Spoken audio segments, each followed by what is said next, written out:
Welcome in episode 2 of This Week in Indiana Football, powered by Indiana Sports Week Radio and Cheer Foil, every Monday through Friday on YouTube at 9 a.m. to 11. You also catch them on WREF in Evansville and WBRO in Marengo. Joining me, just like last week, Dustin Schutte of the Saturday Tradition. How you doing, Dustin? I'm doing great. You do a great job of picking the intro music. It gets me moving around, gets the blood pumping. Like I'm ready to run out of the tunnel like I'm a college football player. That's right. Maybe I should be responsible for creating Indiana's intro out of the tunnel this year. There you go. Yeah, we got a lot of things to get into this week. Preseason polls are out, both the top 25 for the USA Today coaches poll and the AP top 25 been released. Indiana had a couple transfers, one in and one out of the program. And then Tom Allen talked a little bit today to the media for another press conference. And so, yeah, a lot of things to get into. We'll also do another round of predictions from Dustin at the end. Hopefully I ordered them more correctly this time, but we'll get to that whenever the time comes. But, yeah, we're another week closer to kickoff, Dustin. I know, and it's exciting because it's like you come to these hurdles, right? Like once you get the first hurdle's spring practice. Okay, then you have to go along what seems like an eternity without any football whatsoever, other than just like workouts. Then the next obstacle is kind of like media days. Then it becomes okay. We hit that first weekend the first week in August. Then fall camp starts, coaches poll, AP poll, and now it's like okay, we're less than 2 weeks away from that first kickoff. And it's just like we're foaming at the mouth to get it because even though we had college football last season and some programs had as close to a full schedule as you can get, we didn't have that in the Big Ten. We didn't have that with fans. Now we get a full 12-game season. We get the postseason. We get fans back in attendance. So there's a lot of anticipation for these next couple weeks because in less than 2 weeks, we have Nebraska, Illinois kicking things off, and it's going to be exciting. That's right. We got week 0. Is this the third year that they've done week 0 matchups? Oh, geez, you would ask. I don't know for sure. I know it's a fairly new thing. Yeah, I know. I think they've done it for quite some time, but it used to be, if I remember correctly, like I think it happened in 2014 or 2015, but there only used to be like one game. Like it was like a specialty kickoff game. Right. It was like I feel like I remember it being like Arizona and Hawaii one weekend. Like it used to just be one game and all eyes were on that game. But I couldn't tell you when it actually started. Yeah, I don't think it's been too long, but yeah, a lot of things to look forward to. I'm very excited. Next week, we'll talk about that Nebraska-Illinois game since it is the only Big Ten game that will be taking place during week 0. So that's something to look forward to next week. Back to what we're talking about this week, though. So the talk of the week, I feel like, has been preseason polls. Everybody loves to speculate. Everybody's usually wrong. Teams will be overrated. Teams will be underrated. The Indiana perspective of things. They came in at 17th in both of the coaches poll and the AP poll, which I love. I absolutely hate when one poll has them drastically different than the other, and when they have them exactly the same, it makes me feel like people are on the same page. Yeah, I mean, I think, and Tom Allen kind of talked about it a little bit today in his press conference. You know, they're starting to get recognition from national people, whether that's coaches or whether that's media types. And we talked about this on the last podcast. Is Indiana where they should be? And clearly the media and the coaches are on the same page, putting Indiana in that number 17 spot. You had said kind of a two rank range between 15, so 17 between 13 and 17. I thought that they should be a top 12 team based on what they did last year, but I also understand that this is a program that's still new to the top 25. I mean, this is the first time they've been ranked in the AP poll since 1960. 50 years in the preseason AP poll. So this is still new. There's still a little bit of a buy-in. As much as you hate to say it's the name on the front of the jersey, that still plays a little bit into what. Oh, absolutely. What you're seeing. But the good news for Indiana is you get 2 great opportunities to prove you're one of the 10 best teams in the country in the first 3 weeks of the season because you open with a number 18 ranked Iowa team. I believe they were 18 in both polls. They were. So there'll be continuity there in week 1 for Indiana, Iowa. You'll have consensus 18 versus 17. And then 2 weeks later, Cincinnati, which I think was number 9 or 10 in the coaches poll, and then they were number 8 in the AP poll. Yes, So 10 in the coaches, 8 in the AP. Yeah, so you get 2 chances to beat ranked opponents in your first 3 games. I mean, you'll be in the top 10 if you win both those contests. And that's why these preseason polls don't matter, because we already know that if Indiana has any aspirations to, whether it's win the Big Ten or be in the college football playoff, you got to win all your games regardless. Yeah. It doesn't matter what you're ranked right now, because if you beat Iowa and Cincinnati, you're likely going to skyrocket into the top 10, 8 or 9 going into week 4, whatever it would be at that point. Yeah, exactly. Like, I mean, we talk about preseason rankings, and really, I kind of hate them. And I mean, you hear this conversation, but it sets the tone so much for what you're going to see in the future. Like, let's use a team. Let's use a Minnesota. Well, Minnesota is going to be a bad example because they play Ohio State week 1. But let's say let's just say that you're a team that gets off to a start like Minnesota. It's what's in my head. So I swear I'm not a Gopher homer. Okay, let me get that out of the way. Everybody knows the primary, one of the marquee things people are going to be looking at is how Ohio State will look against Minnesota. I'm sure it's fresh in your minds. So 2019 is what I think about when I think about how you kind of start, because you look at Minnesota, they were not a preseason top 25 team. They started out, what was it, 7-0, 8-0, whatever they did in the first college football playoff rankings came out, and they were number 18 or 19. And it had nothing to do with how they looked on the field. It was partly because they didn't get any recognition in the preseason. And a lot of those teams either hadn't lost or lost one game to another really good team. So Indiana is at least in a situation where if you win a couple of those games, you're going to get the recognition you deserve. And last year, this is what bit Indiana last year, right? They started out in the not ranked, and they had to kind of climb their way up, and that's what kept them out of the New Year's Six. That's why you saw a couple 3-loss teams in front of them. You saw Iowa State, North Carolina in front of them. So, they get the opportunity. I don't think you can – if you're an Indiana fan, you can't gripe about where you're ranked, because at least you're ranked. And here's another thing that's aggravating, and I'm sure this aggravates all fan bases, but the fact that the coaches poll and the AP poll essentially don't matter, period. You don't get the poll that matters, the college football playoff poll, until about halfway through the season. So these are essentially, like, we know how during the offseason you get all these random website polls, and they're just kind of predictions of what the coaches poll and the AP poll will look like. These AP and coaches polls are essentially predictions of what the college football playoff poll will look like at the beginning or in the middle of the season.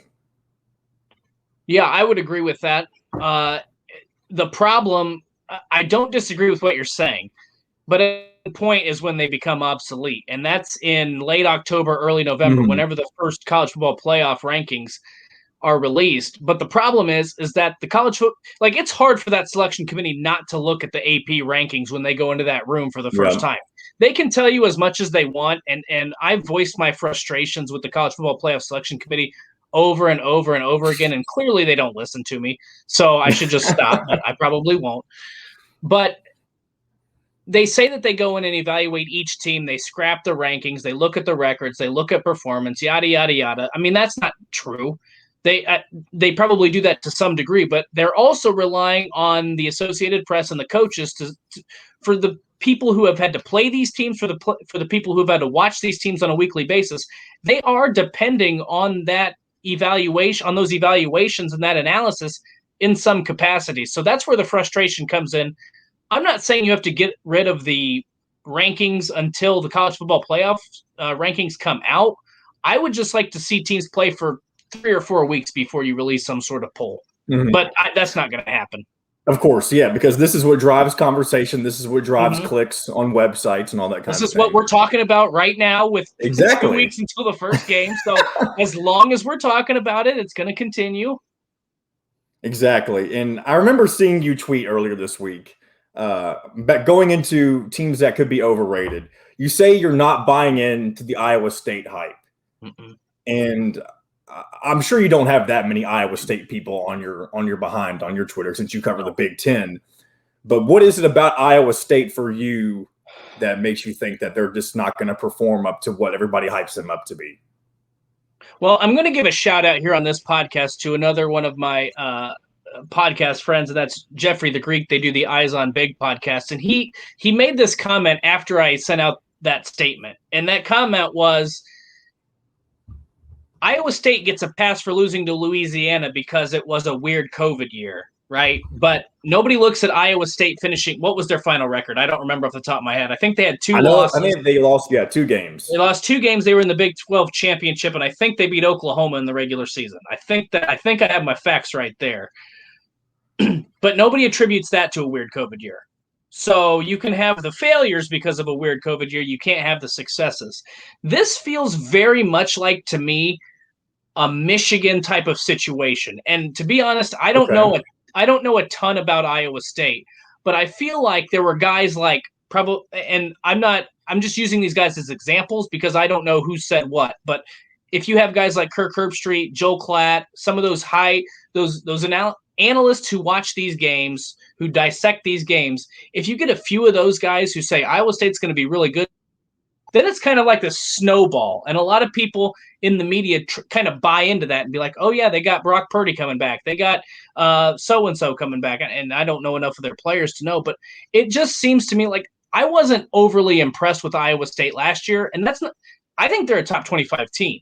But don't get me wrong. They're good, and they might very well beat Iowa. I just don't think they're a college football playoff contender, and I don't think they're a top 10 team. I see this being a 8-4, 9-3 team. I'm happy to eat my words if I'm wrong, but it just feels like one of those situations where go back to 2019, everybody bought into Michigan. They bought into Josh Gaddis being the new offensive coordinator, Shea Patterson returning at quarterback. We all kind of bought into it, and they finished 9-4. Still a good football team, but they were nowhere near should have been or were expected to be. And that's just the feeling I get with Iowa State this year.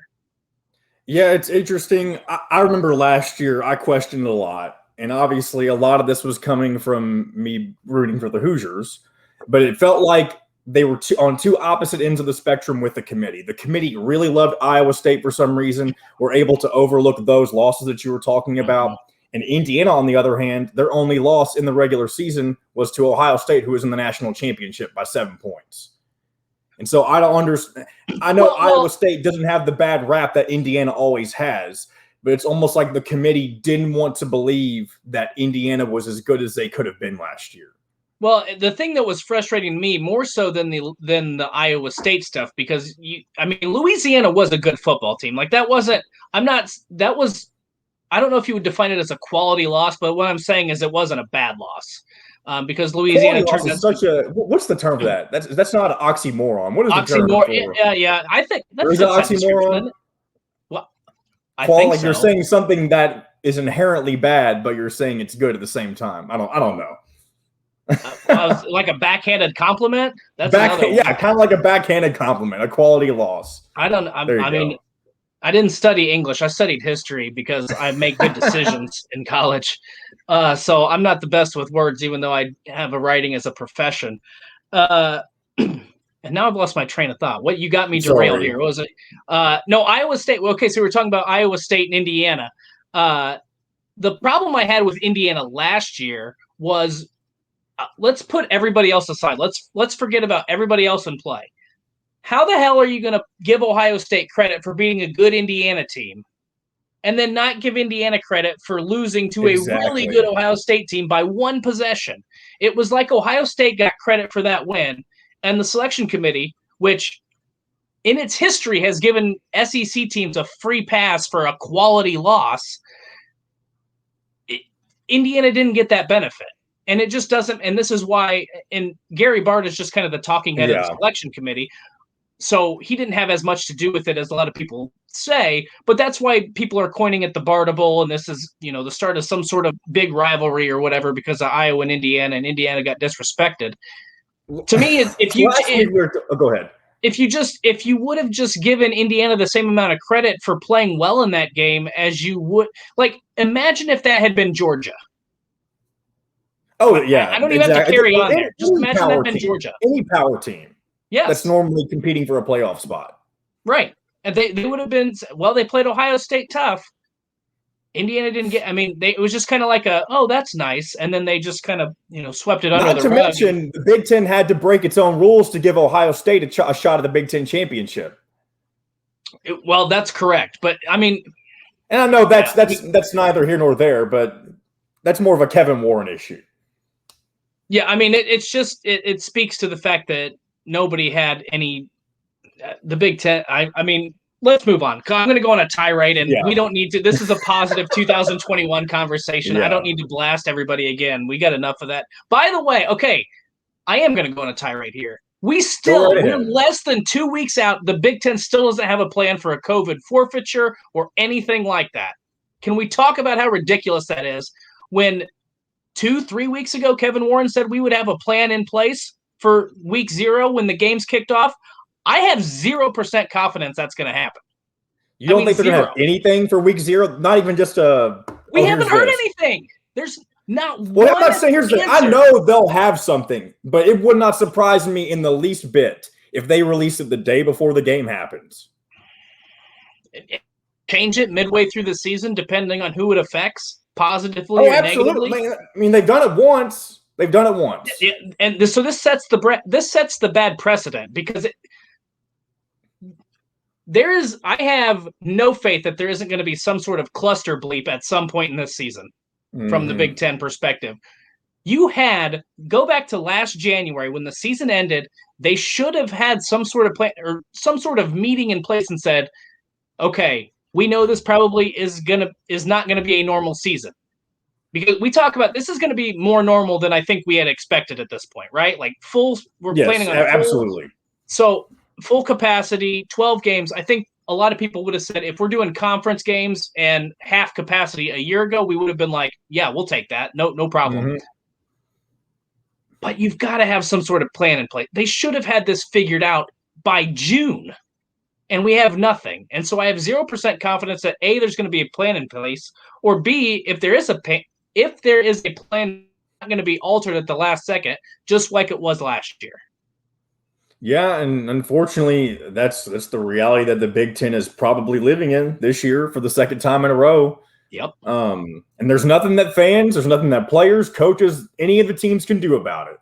They're just the Big Ten may be the most resilient conference when it comes to dealing with a bad commissioner at this point. But moving on from the tirades, like you were saying, moving on to our next thing. Back in the Indiana side of things, we had a couple of transfers. One that was very surprising at first, Samson James, running back, 4-star running back out of Indiana, who initially committed to Ohio State out of high school, decommitted, then committed to Indiana, and then last year put his name in the transfer portal, pulled it out, puts it in again. Now he's off to the rivals in West Lafayette. Yeah, and I think that this is, what do you want to, Exhibit A or the top piece of evidence that you're going to have probably some tampering going on in the transfer portal, because he entered the transfer portal and then he pretty quickly knew he was going to go to Purdue. Now, I don't think this happens on the coaching front, but look at what happened in April or May. DeMar J. Lewis, defensive lineman out of Indiana, transferred out, and he's now at Purdue. So you're telling me that, and I'm not saying that there was any sort of foul play, but Samson James texts him maybe and says, hey, I'm thinking about it in the transfer portal. Come on over to Purdue. I think that and I don't know that happened. I'm not. And but that kind of stuff. I shouldn't sound so ignorant, but you're not allowed to do that even within this day and age of NIL and all that stuff. You can't be doing that, can you? I don't know how you would not. I don't know how you would monitor between players. I legitimately. We talked about this when NIL was a new thing, and whether it's basketball or football, players trying to form a super team, and obviously Samson James isn't going to form a super team at Purdue.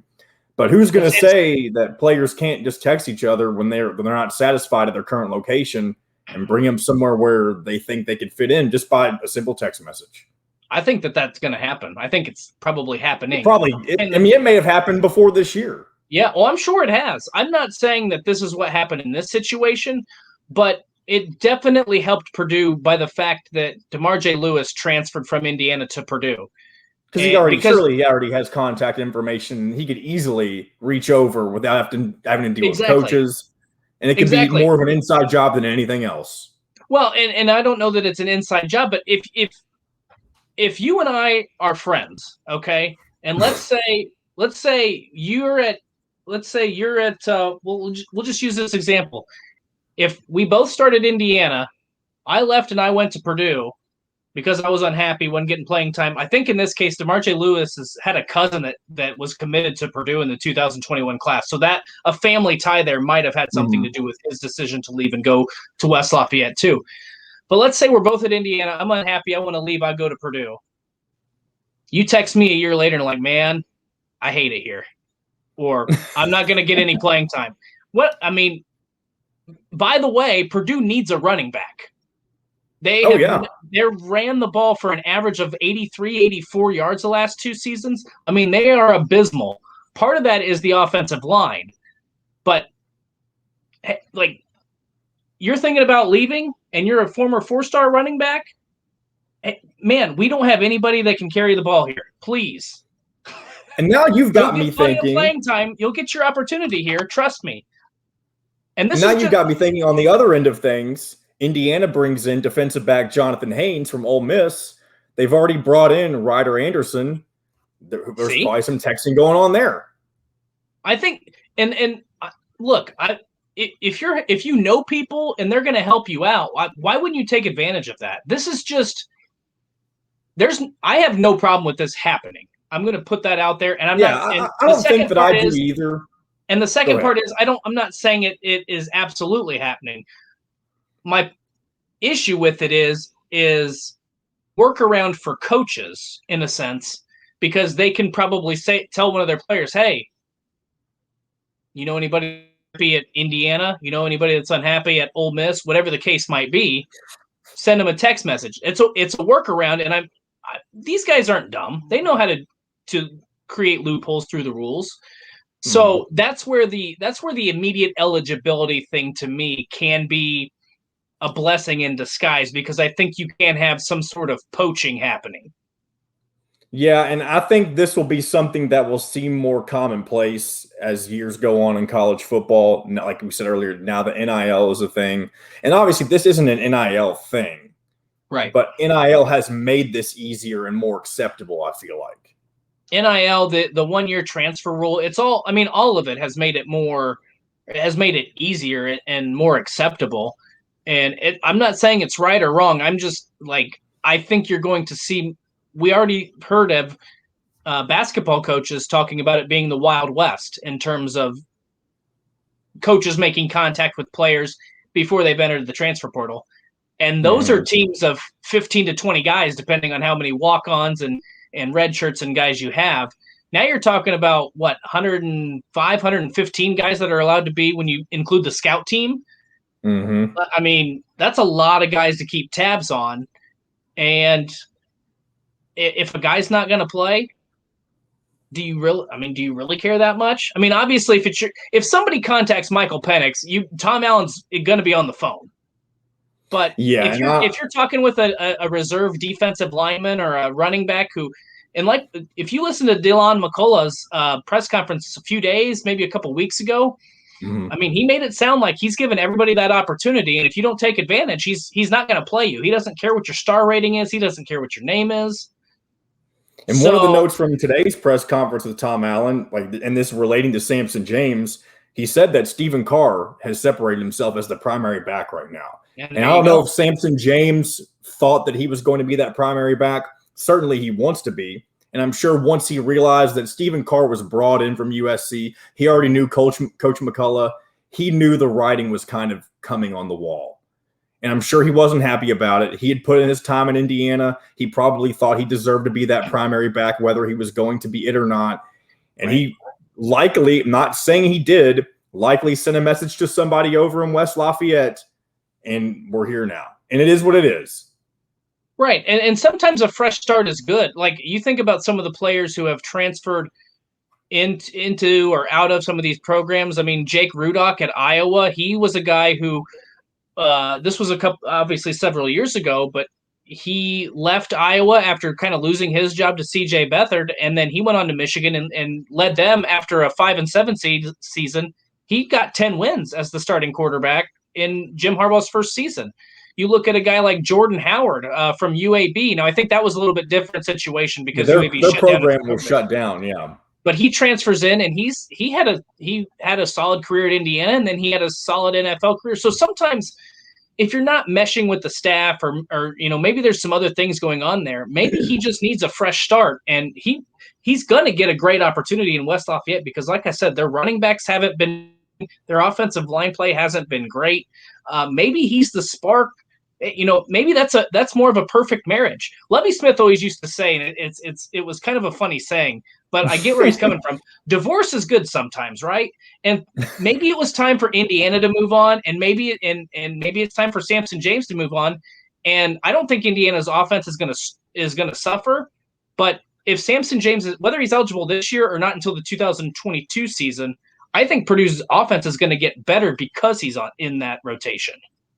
Yeah, I agree. And I think Indiana's running back room will be fine without Samson James because you've got Stephen Carr, you've got Tim Baldwin Jr., evidently Charlie Spiegel, who's not even on scholarship, is somebody to keep an eye on. Right. And then you got a couple freshmen who came in. And so somebody can separate themselves from that pack as the 2 or 3 back. I think you're going to see Samson James and Tim Baldwin as the 2 guys rotating in and out at the beginning, though, is what I would think on the running game for Indiana. Oh, and David Ellis as well. I know David Ellis also kind of plays some wide receiver, but he's kind of one of those hybrid players. You don't know where he's going to be sometimes. I was going to say he'll probably be some sort of gadget guy for them, I would guess, assuming they said, and you were going to know better than me, but he had a leg injury, correct? But he's not going to be David Ellis and Sio Nafoa Gatatoa. I hope I said that right. I know Indiana has some creative names on their player on their roster.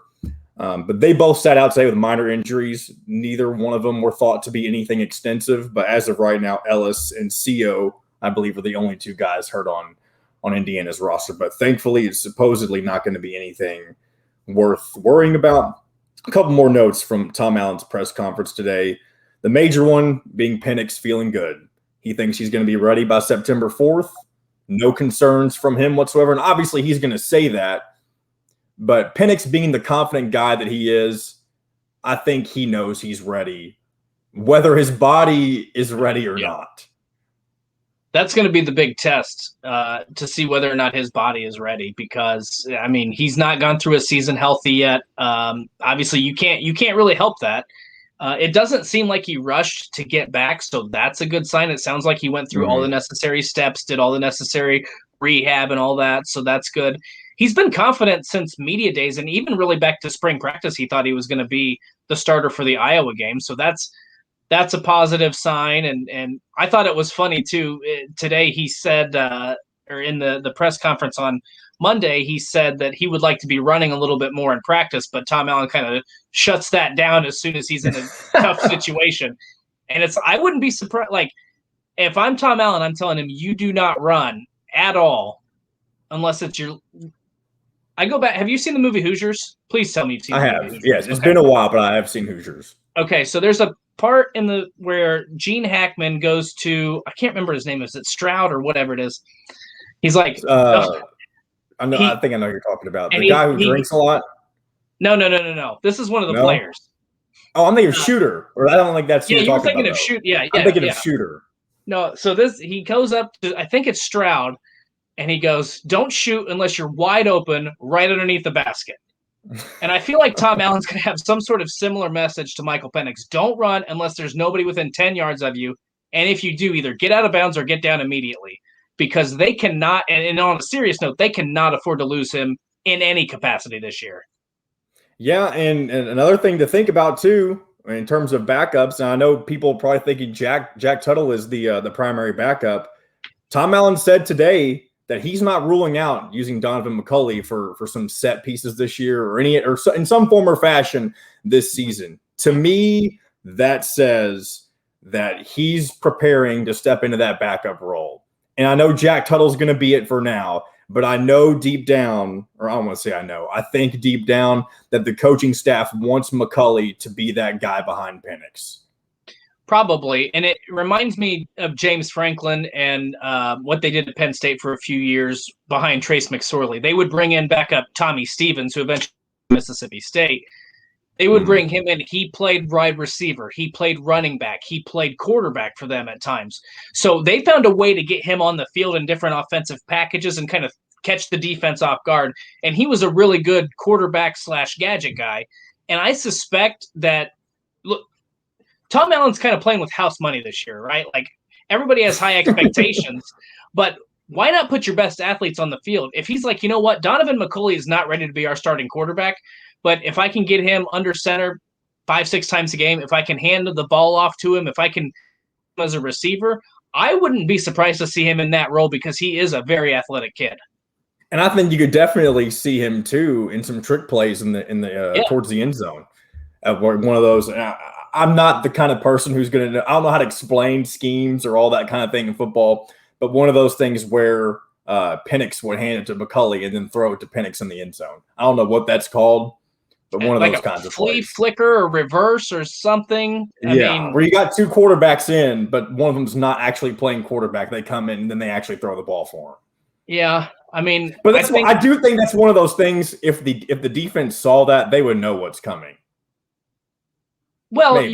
you would probably have to set it up earlier in the game by using McCulley as a receiver or running back or some other thing and say, you know what, this is what we're going to do on this drive. We're going to use him as a receiver, and you don't even have to target him. He could be your last option. You know, if he's the option, throw it away, just to get him on the field and say they're going to use this guy in the pass catching or they're going to use him as a blocker. Something to set up so that way they're not saying, you know what, they've got another quarterback on the field. So that way they're not maybe gearing towards it. You would have to put him in probably a couple plays to keep the defense honest in that situation. This is coming from somebody who knows nothing about coaching football, by the way. Yeah, so I don't think either one of us, neither one of us played. You played tennis, didn't you? I played tennis. I mean, I'm really good at calling plays on NCAA football 2014. Oh, yeah, absolutely. So Me too. I can drop a trick play there, no problem. But back to what you were saying about Penix. What do you think his chances are that he actually makes it through a full season? Because I feel like every year, and I've always thought that he would, because I know a lot of quarterbacks come back from injury and they can have good seasons and all that kind of stuff. But once he gets hurt, it's always been like, really? It's the third time? But in my head right now, for some reason, and I feel like this is something that I'm got my crimson shades on, blinders, whatever you want to call them. Thinking that he just won't get hurt. But if he does, do you think that it would be his own fault, or do you think it'd be the offensive line? Do you think he would get himself into trouble, or do you think Penix is disciplined enough to be able to listen to the coaching staff, stay back in that pocket and throw the ball when he shouldn't be, or when he should be? Yeah, that's I hope it's 100% that he can get through the full season, because I want to see it. And this is from somebody who doesn't care if the Hoosiers go 12-0 or 0-12. It makes no difference to me. No. I just want to see him healthy. I think he's a great player. I want to see his NFL draft stock. I think he can be a Heisman contender. It's hard for me to say, because when you're a competitor, you want to, and he's a guy that wants to do anything to help his team win. So it's hard for me to say that it's going to be on his fault. What I would say is that he's got a really good offensive line, probably one of the better offensive lines they've had under Tom Allen, even though he admitted they need to continue to recruit and add depth and talent at that position. They have some really good running backs. They have Ty Freifogel back and some other decent options at wide receiver. This would be the most comfortable I've felt about Michael Penix not getting hurt because of the weapons around. He can get the ball out of his hands in a hurry. He should have really good offensive line play, guys blocking for him. He shouldn't. They should be able to keep him upright. I don't think there's going to be a need for him to take off a whole lot. I mean, like I said, if you have wide open green grass in front of you for 10 or 15 yards because the defense is thrown off, tuck it and run and pick up 7 or 8 yards. And when they collapse, get on the ground or get out of bounds or whatever the case might be.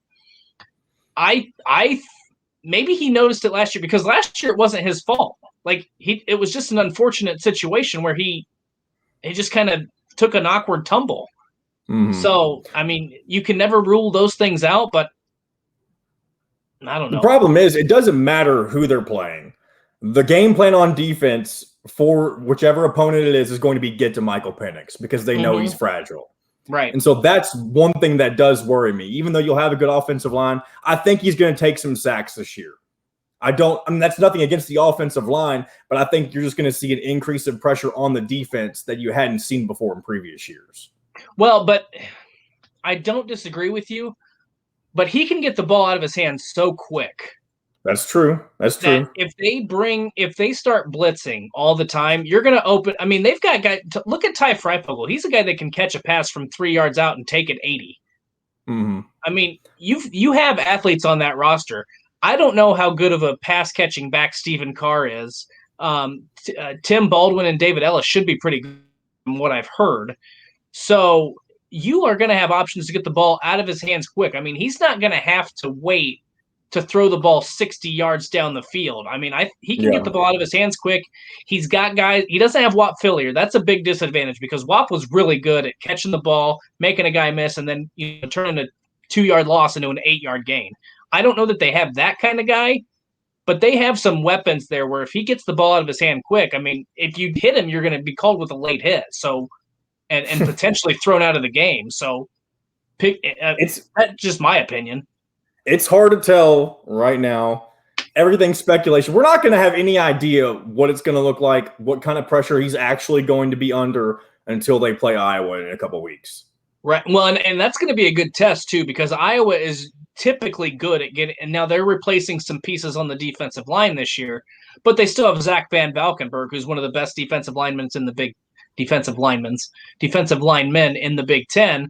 And so they're going to have their hands full trying to keep Iowa out of the backfield. And so that's why I like that test. If they can do that, I think they, outside of maybe Ohio State, Penn State's defensive line should be okay. But outside of Ohio State, if they're able to keep Iowa in check, they shouldn't have much trouble with many other teams in the Big Ten.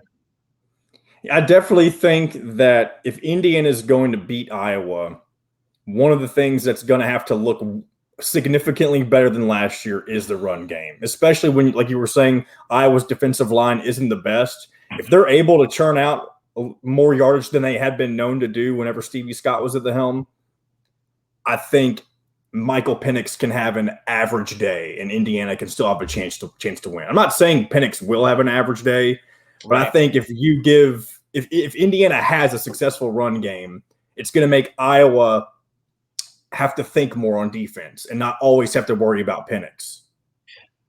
Well, and the thing with Iowa, too, is they're going to have probably one of the better secondaries in the Big Ten this year, one of the more experienced groups in the defensive backfield. So you're going to have to establish the run game because I think that's where Indiana can really establish itself offensively. And if they're able to move guys off the line and take advantage of – it's not – Iowa's linebacker group isn't weak, but it's not maybe as good as it has been in the past. So I think that they have a real opportunity. And again, with some of those moving parts on the defensive line, if you're able to move some of those guys around early, and then you're able to, implement that play action or open things up for Michael Penix through the air.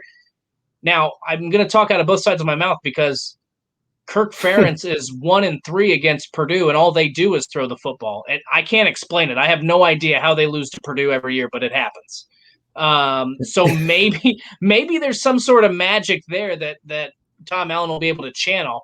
But I do agree with you. I think they're going to have to run the football effectively because that is that's a really good way to beat an Iowa team that typically is very stout defensively. We'll see, and we will get more into that game as we get closer, specifically in 2 weeks, whenever it is Iowa game week. Now, let's go ahead and move on a little bit. You talked about, or you and I were talking about personal goals, and we didn't get too deep with them, but I was curious the other day when you were talking about that. I think it might have been something you put on Twitter. Yep. What are your personal goals for the season, or what does that mean? If this is something we're talking about, we can. And I thought it might be. That's why I wanted to bring it up.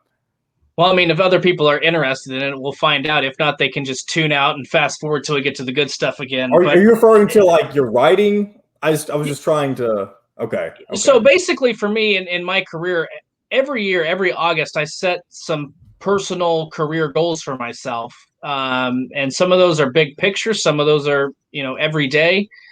Just because I think it gives you a sense of focus, a reason to drive, and a reason to work hard. I mean, it's something I've always done. And I don't always accomplish those tasks, but it gives you something then to look forward to the next season. So a lot of these are things I write down every year. If I haven't accomplished them, I write them down again.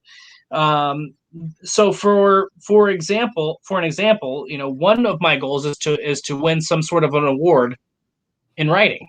That's always been one of my goals. That's something I strive for. There's not every story you're going to write is going to be a winner, but every so often you come across a story, whether it's with a player, a fan, a coach, a situation that you think, you know what, this story is really worth telling. And my goal is always to have 3 to 5 of those every year. I was able to get a couple of those during the pandemic last year when everything was shut down. And so I just want to continue to try to drive myself to that, because I think it makes people more relatable. It makes players and coaches more relatable when they have a real story to tell.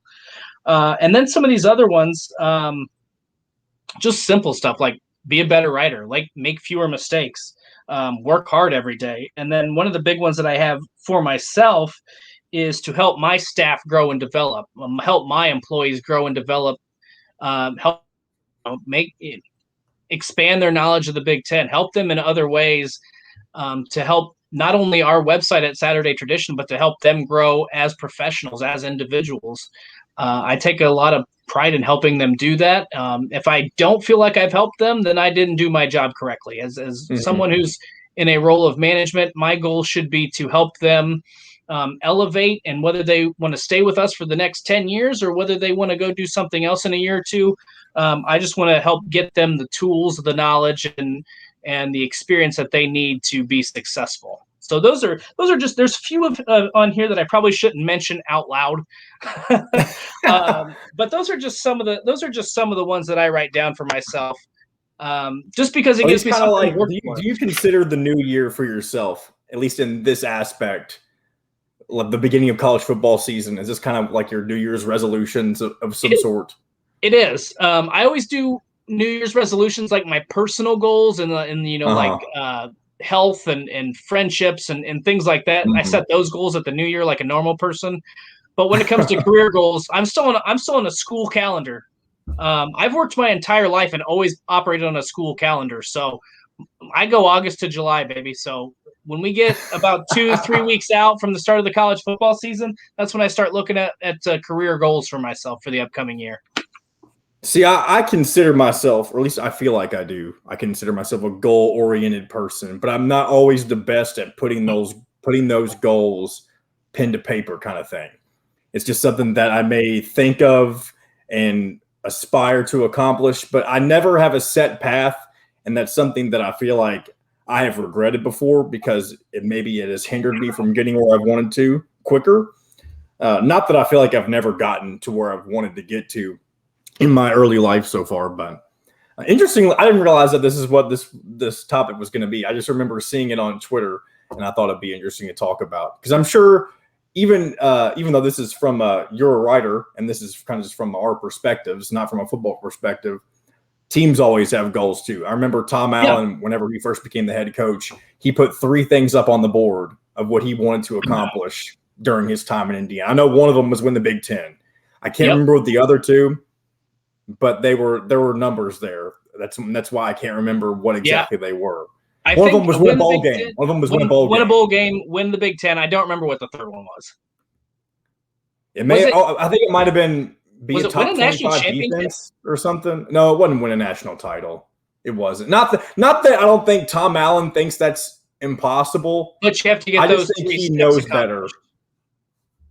Do what? You have to accomplish those 3 things he set out first before you can think about national championship.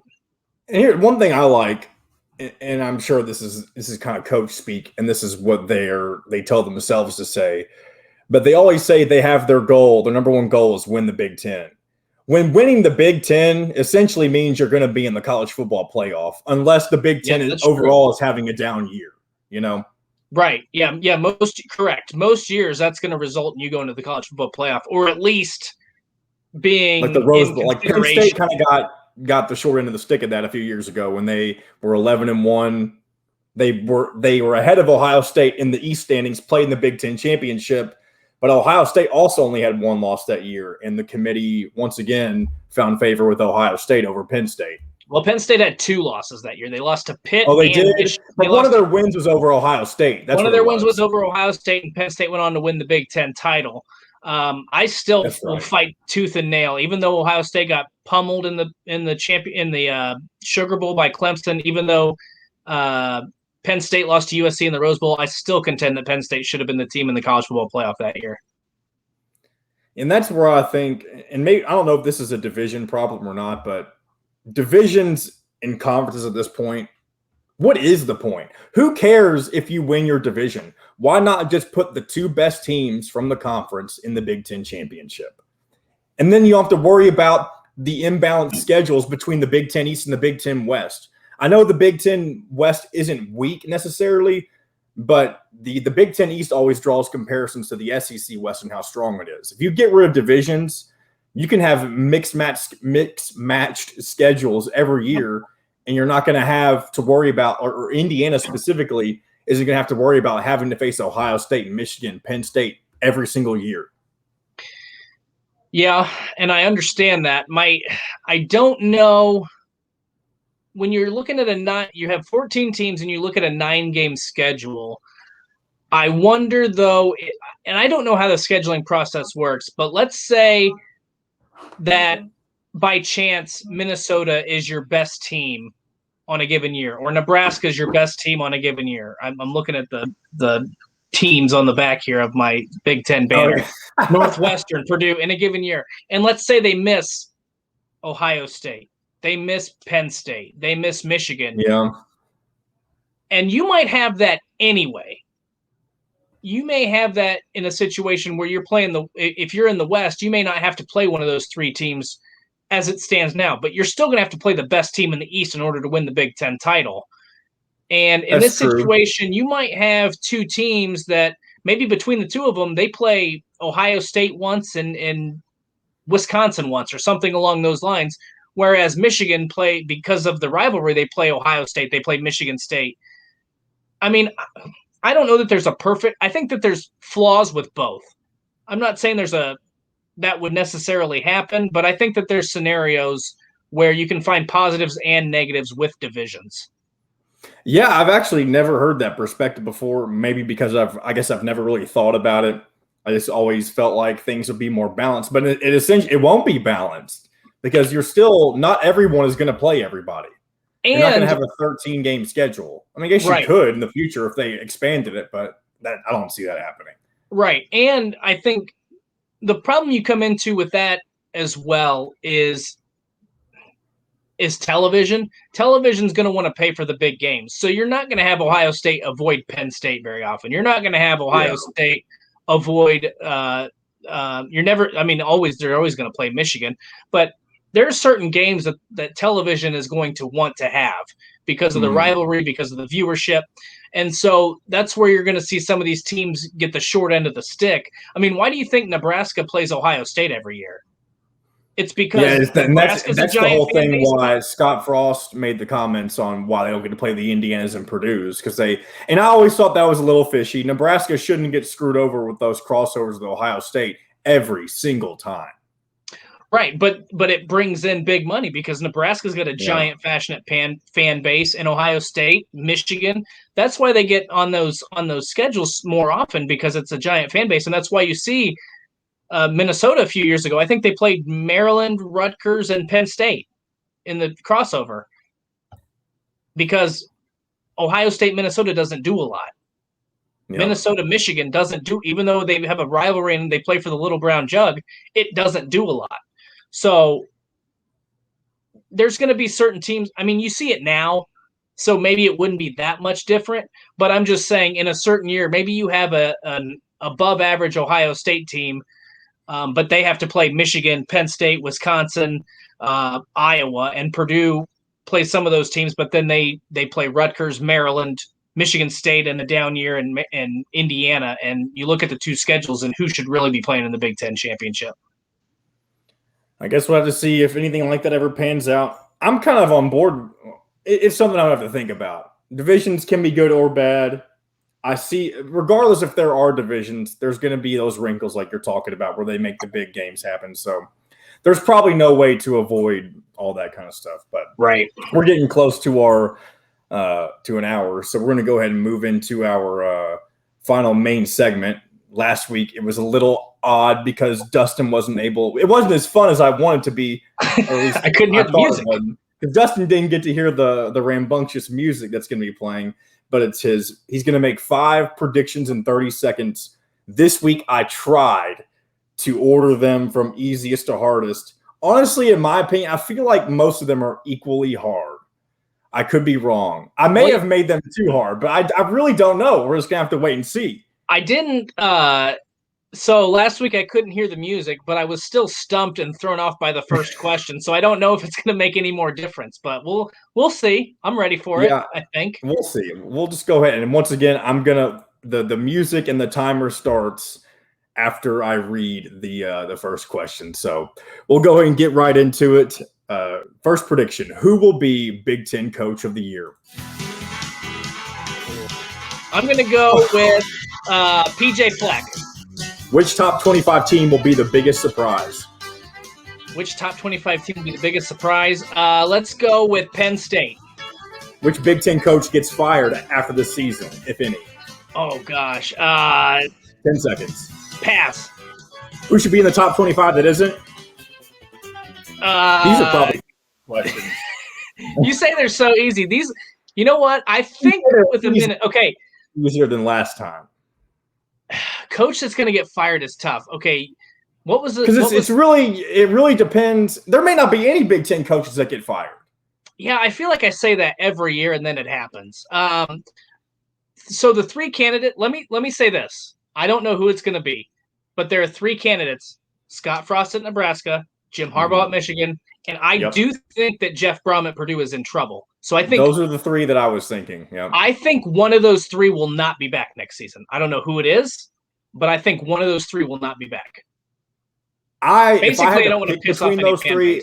I'm picking. Well, you don't have to worry about pissing them off because you're just being genuine. If you have an opinion, share your opinion. If Nebraska fans, Michigan fans, or Purdue fans are going to be angry because you think that their coach is going to get fired, they're honestly probably kind of on because all 3 of those fan bases probably they're already mad. They either want success now or they want to change. Specifically in Nebraska, I would say Michigan's probably not too far behind. I think Michigan. But Nebraska. I think Michigan's more on board based on. Again, this is based on my interactions. I think Michigan would be more on board with the change than Nebraska is at this point. Now, that might change by the end of the season, but right now, there is still a lot of faith in Scott Frost. And that's true. Jim Harbaugh has been given more chances than Scott Frost, too. It's almost like Jim Harbaugh is kind of walking on eggshells. Right. Well, with Michigan fans. I know that you want to keep this under an hour, and I want to get back to some of these other questions too. We're good. Well, we can keep it. If we go to an hour, we got 7 minutes. So let me say this about Michigan. I do think, to an extent, Jim Harbaugh was a victim of his own success, and that sounds weird based on the fact that he hasn't beaten Ohio State and that he hasn't even gotten to the Big Ten championship game. But he won. Did he have 3 10-win seasons in his first 4 years? And he did, I believe so.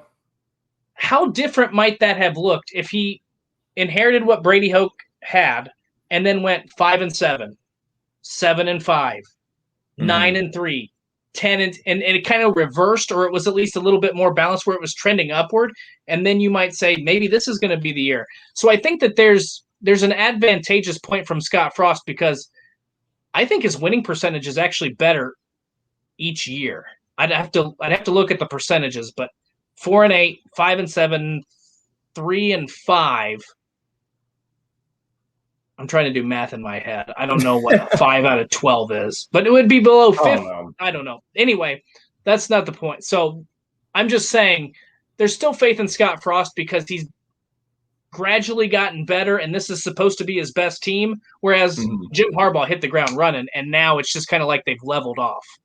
And the biggest offense that Harbaugh has made since then is the fact that he hasn't gotten the big one yet. He hasn't beaten Ohio State. Right.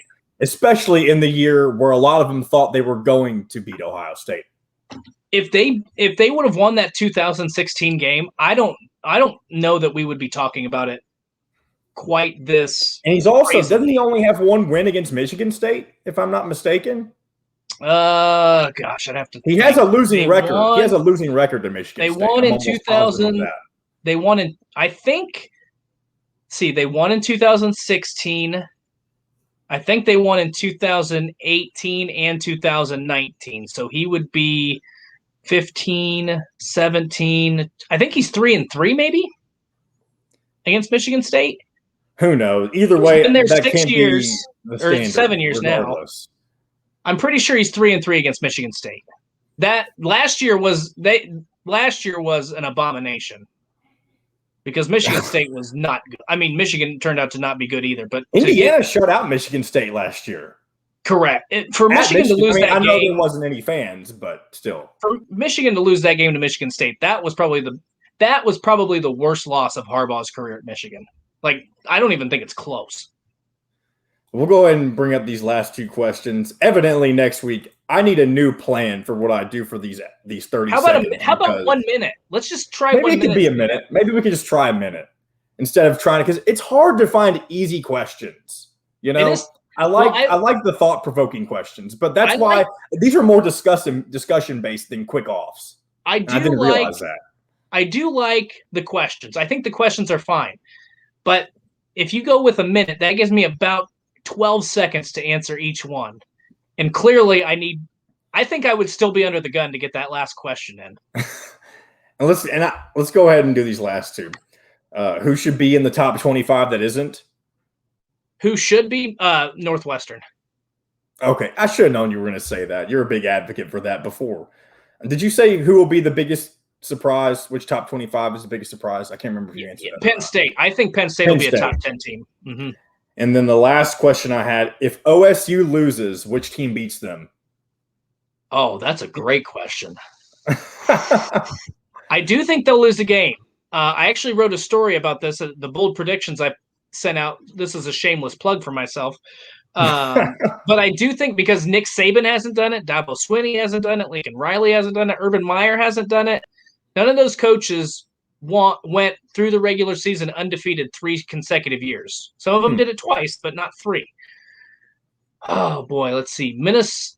I didn't think Minnesota had a great shot. I think Minnesota has a good shot. Oregon, I don't like Oregon because of the body clock situation. Iowa, Penn State. They're not going to lose to Michigan. If I have to put money and pick one team to beat Ohio State, I would put my money on Penn State. I think that talent-wise, that's the team that matches up best with them. And for some reason, you bring up Minnesota, and I'll try to keep this quick because I do want to wrap this up. It's the Minnesota situation. It's the game. It's the loss that you don't think Ohio State will get. Yeah, but it's also something that I wouldn't be surprised if that's like the upset of week 1 that you see on SportsCenter the next day. I wouldn't either. And the reason I think that is because when you look at what Minnesota has back on the offensive line, I mean, basically they've got 8 or 10 guys, an obnoxious amount of guys who have started in a game on the offensive line. 3rd year, 4th year starting quarterback. It seems like 9th year starting quarterback, Tanner Morgan. Mohamed Ibrahim was the Big Ten running back of the year. The big concern is Chris Ottman-Bell, who suffered an injury. He's right now week to week. But I trust PJ flexibility to develop wide receivers. I think that's going to be just fine. Defensively, they have Pickney in from Clemson along the defensive line, Boye Mafe on the defensive line, Mariano Sori-Marin at linebacker, Coney Durr in the secondary. They got some players. I think Ohio, if PJ Fleck game plans, and they've had all offseason to think about this, and you're ushering in and I think Ohio State's quarterback ultimately will be fine, but you're ushering in a first-time quarterback on the road who hasn't played in front of fans before. Minnesota's entire team has played in front of fans before and in front of a packed house. Yeah. It does. I don't think it happens, but it does set up pretty nicely in Minnesota's favor. If you're going to get the upset, this is how you want to get it. Yeah, and it'll be interesting to see as we roll along and get closer to week 1. Next week, we'll be talking week 0, Illinois, Nebraska. We'll also be keeping up with all things Indiana as things develop, whether it's a fall camp and whatnot. Also, be sure to listen to Indiana Sports Beat every Monday through Friday on YouTube, 9 a.m. to 11 a.m., or in the afternoons, 1 to 3 p.m. on the Ref and WBRO. Dustin, thanks again for joining me. I look forward to doing this next week with you. Thanks, John. It's always a pleasure. Heck yeah, and we will see you on Thursday as well. So until then, thanks for listening, and we'll see you next time.